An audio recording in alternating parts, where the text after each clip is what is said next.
So instead of going through and tracing a design, like this design that we already have on the car, you could also freehand a design. And when you go to freehand a design, simply put, you do whatever you want to do. So a design idea that I had a while back that I really enjoyed was doing some like geometric shape stuff with grayscale. So for example, getting a big gray square like this.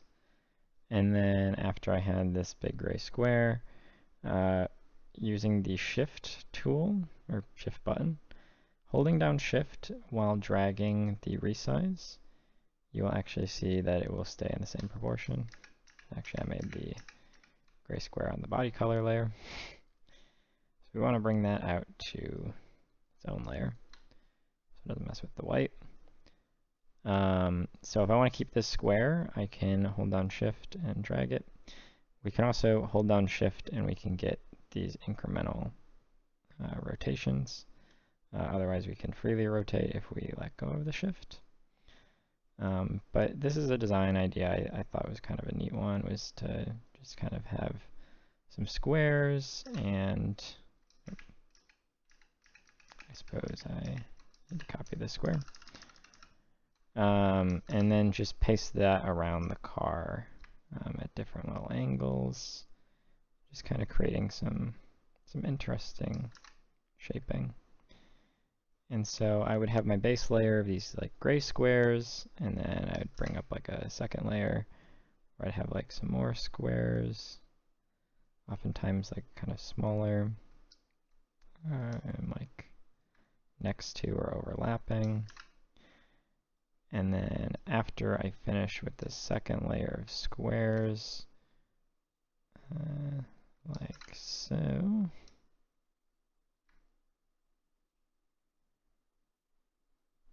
Now what I would do is I would head into my adjustments and I'd go to brightness and color. And I'd make these squares like darker. And then kind of see what they would look like in different kind of overlapping. And just some ideas like this. Like you can take some really basic shapes and you can kind of combine them together. You could do similar things with triangles. Using the shape tool, you can get some triangles in here. And just do some similar stuff. And with the shape tool, you can do different kinds of fills.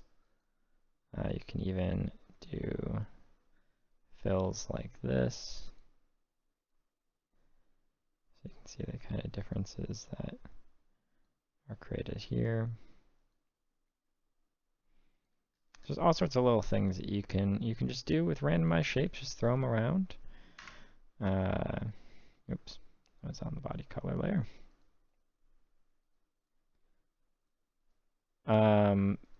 So just play around with it and do whatever you want to do. Maybe utilize the line tool to create some kind of squiggly type line.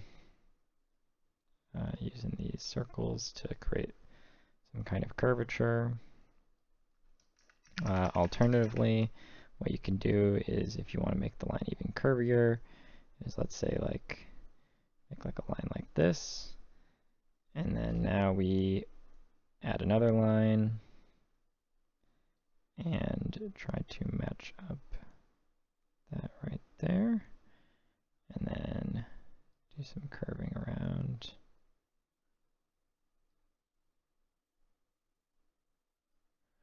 Like so. And then once I'm done with it, once we get it kind of off the car here, there's two different ways I could fill this. So what I'm going to do is I'm going to draw a line that goes off the image and draw a line that goes off the image here. And so now we take our magic wand tool, we can fill in this spot here, create a new layer underneath, and then I'm going to paint it in. And then you can see these little white dots in the middle there, because the magic wand tool doesn't fully get up against that line. So we just kind of click with the paint bucket a few times and those white lines will go away, because the paint bucket will actually feather out when the anti-aliasing is turned on. And, or if we don't want to fill it in fully with the same color, we could fill it with a different color to create this kind of, you know, like the red line edge with two different colors on each side. So there's all sorts of little things you can do. One of my favorite things to do with late models in particular as well is to give the deck lid specifically a color. So if we're going to do that, we just create a box and then put some color there. You can also look into some kind of two-tone design, like having the roof color different. So in a case like that, you know, just box out the roof segment with this angle line here. Using the lasso will work a little better. And then continue our box. And then as well get the roof.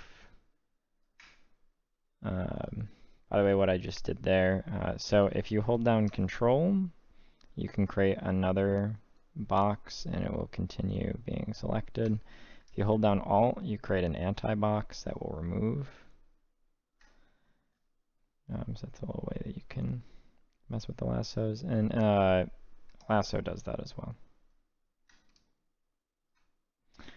And then, you know, we toss some color in here and creates a little two-tone design. And you can play around with how the valances work with that too, you know, maybe make the valance red as well to get this kind of two-tone with like the middle section being all one color. We can turn on and off the nose, but our red moves into the nose section there, so just get rid of that. Or we could have just inverted the nose to be white, or make the nose red. Just play with all sorts of little things, you know, see what you like, see what you're interested in, what you think looks cool. You could always even get into using the paintbrush and really freehanding out a design. Maybe I'm like trying to create some fire. Kind of get these like little flamey, kind of claw-like shape to them. And obviously the paintbrush is kind of wide, so it doesn't create some like sharp edges. So maybe if we bring it down to like a 2, we could create some much sharper edges. You know, try to create these kind of like spikes. You can do all sorts of little things like that. Another fun little thing to do is there's a lot of plugins for paint.net. So what I could do is I could have this line and use something like, so some of these are actually built in, like bulge, crystallized dent, frosted glass. These ones with the little puzzle icon, those are plugins I have, but you know, we could do some frosted glass here to spread out this line and make it look interesting. All sorts of little things. We also have, I'm trying to remember where it is.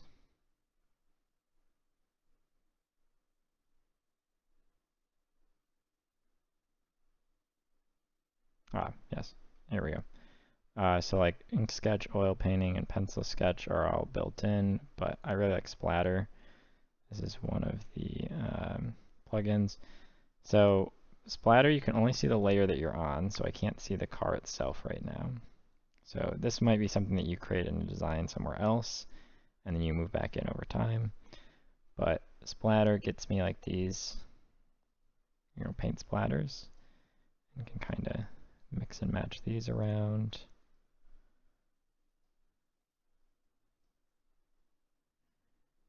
Right, and then bring it back. You can see it's all over the place, but then what we can do is we can grab it all.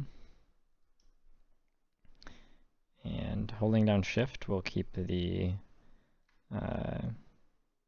proportions, or we can stretch it out. I mean, it is a splatter after all, so it really doesn't matter. And then we can kind of see the, it's been warped a little bit as far as its quality, but you know, we could use some kind of distort to hide that, maybe crystallize it. Turn up the quality and turn down the cell size a little bit to to make it as if this graininess to it is part of the design. So many different things you can do. You know, just play around with it, have fun with it, see what you like. You know, you could also do just some really basic stuff like creating lines and then filling underneath that line.